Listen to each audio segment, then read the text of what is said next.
As technology, machinery, and methods have steadily improved over time, the size and scope of what builders can create has rapidly accelerated. Dubai is no stranger to construction megaprojects, already home to Burj Khalifa, the tallest building in the world since its completion in 2009. The Al Maktoum International Airport takes the prize as the world's largest construction project currently under construction. Spanning more than 21 miles, the megaproject has moved into an expansion phase, at a cost of $32 billion. When fully completed, the airport will contain transport modes, logistics, and value-added services, including manufacturing and assembly, in a single free economic zone. It will cover an area of 35,000 acres. The completion date is not yet known, but once finished the expanded airport will be able to handle 200 wide-body aircraft at a time and accommodate as many as 200 million passengers per year. The total cost of the airport mega-project is expected to exceed $82 billion. China is the world's most populous nation, home to almost 1.5 billion people.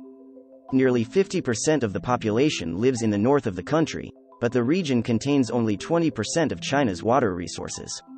With such a massive population to support, China is in the process of building 3 enormous canals, each more than 600 miles long to supply water to the north. To say the project is complex is a bit of an understatement, as the time horizon for completion is expected to be 48 years. Once finished, the nearly $80 billion project will supply residents of the north with 44.8 billion cubic meters of water every year.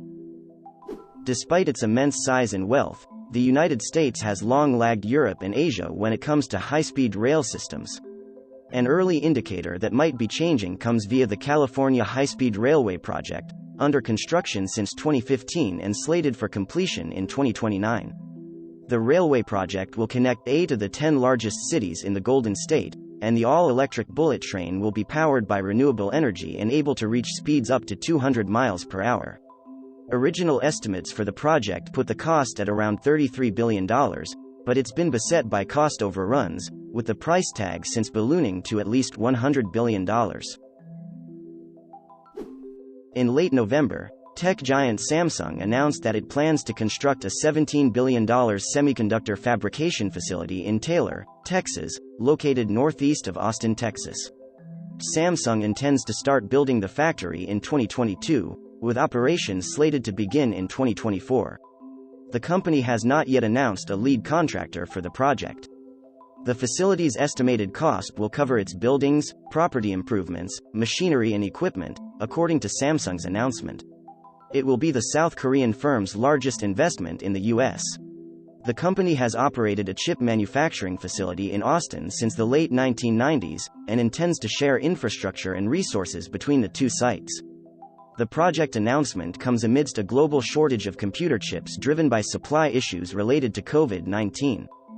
Samsung is one of many chip manufacturers attempting to geographically diversify its manufacturing operations, according to the AP, and a series of federal funding and tax incentives for semiconductor manufacturing, including the $52 billion CHIPS Act, could spur more investment in chip manufacturing in the U.S. if passed.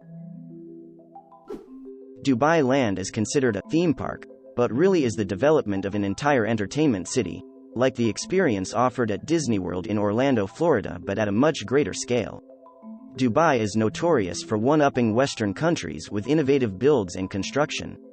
If the most exciting architecture and buildings are not already in Dubai, you can be sure it is on the radar. Plans for Dubai Land consist of hotels, theme parks, Universal Studios, restaurants, zoos, gardens, and about anything you could think of that would attract tourists from across the globe. Dubai Land has been in construction since 2003 and has a turbulent history of fundraising and construction efforts.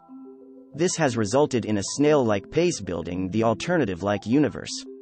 In 2013, $55 billion in capital was raised to continue construction, but onlookers feel uncertain that the original plans will pan out. The good news, in the past 2 to 3 years the land carved out for Dubailand has launched major attractions like Legoland Dubai and the famous Dubai Butterfly Garden. Rumors have it that construction will continue in 2022 as the oil-rich country continues to thrive with oil prices hitting record highs. With this most recent cash injection and the total projected budget for Dubai Land, It is certainly one of the largest construction projects the world has ever seen. With the addition of Units 3 and 4, Plant Vogtle, located in Waynesboro, Georgia, will become the largest nuclear plant in the United States. Georgia's massive power plant is actively building 2 new units, which are the first nuclear power units to be built in more than 3 decades in the United States. Vogtle 3 and Vogtle 4 are both AP1000 nuclear power plant designs and will represent 2 of the 6 AP1000 builds worldwide. With more than 7,000 workers on site, and more than 800 permanent jobs available. Once the units begin operating, Vogtle 3 and 4 is currently the largest construction project, jobs producing, in the state of Georgia. The project has also been a major economic development driver for the region during construction. With a growing population and an increase in technological development and usage, the world is consuming power at unprecedented rates. Nuclear power offers a zero-emission energy source, does not take a ton of space to build, and produces minimal waste, which aligns with many countries' shift to cleaner energy alternatives. Once operating, the 2 new units at Plant Vogtle will be able to power more than 500,000 homes and businesses. Vogtle 3 and Vogtle 4 will each generate a gross capacity of 1250 MWe, with the first reactor, Vogtle 3, finishing in the third quarter of 2022. The Grand Ethiopian Renaissance Dam is a gravity dam utilizing the strength of the Blue Nile River in Ethiopia. The dam itself has been under construction since 2011, and many would argue the dam is already finished. In February of 2022, the Grand Ethiopian Renaissance Dam produced power for the first time, delivering electricity to the power grid at a rate of 375 megawatts. But the dam is not near full capacity, as the reservoir housing the water is in a filling period that could take up to 7 years to fully fill. The reservoir started filling in late 2020 and once filled will produce much more electricity for the surrounding grid. The reason we do not consider construction completed on this is that until the reservoir is filled, the dam itself will not produce power at full capacity. The Jansen potash project, led by BHP, is set to be the largest potash producing mine in the world. This mine will provide a rich source of potassium to the world's crops and soil, which will result in improved food production globally. As the population of the world climbs, the demand on the agriculture sector to supply enough food continues to mount. This state-of-the-art facility, located in Saskatchewan, Canada, could be the interim answer to assisting our farmers with the task of feeding billions of people. Potash is a vital link in the global supply chain, and if you are not from a region where farming and agriculture are top of mind, then you might not recognize the significance of this project. Potash increases the water retention in plants, allows crops to yield better results, and can even influence the overall nutritional value of the food we grow in the ground. Mines like this operate more than 1 kilometer, 0.62 miles, beneath the Earth's surface.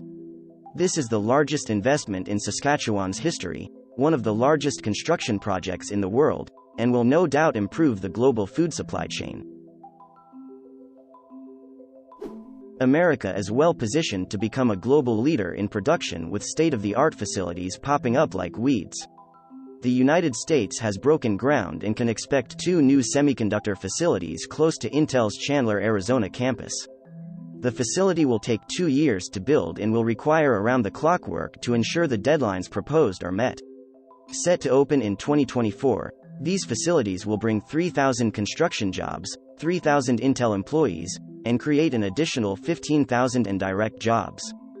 The project is expected to be 670,000 square feet once completed and will be 3 times larger than Intel's old facility in Arizona. With Intel's existing campus in connection to Arizona, this project solidifies Intel as one of the largest employers in the state, already taking top honors for the largest employer in Chandler. The new Buffalo Bills Stadium will look and feel a lot different from the current 50-year-old facility. It will be intimate but intimidating, with a focus on getting fans as close to the action as possible, said Scott Radesick, a former Bills linebacker who's serving as the project executive for Populous, the stadium's architect. It will have more levels than the current stadium. It will take up less land than the current stadium, but it will be bigger inside. It will face in a different direction than the current stadium and change the approach to entering. The architectural firm will design the new 1.35 million square foot facility with around 60,000 seats. The $1.4 billion stadium and surrounding parking lots will be on 242.5 acres of property, across the street from the current on Abbott Road. The current stadium encompasses a little over 900,000 square feet. The new one will include about 450,000 additional square feet, or about 50% more space. The new stadium will have more levels than Highmark Stadium, with multiple concourses for service levels, press levels and other levels. The stands will be stacked, making the stadium steeper and higher.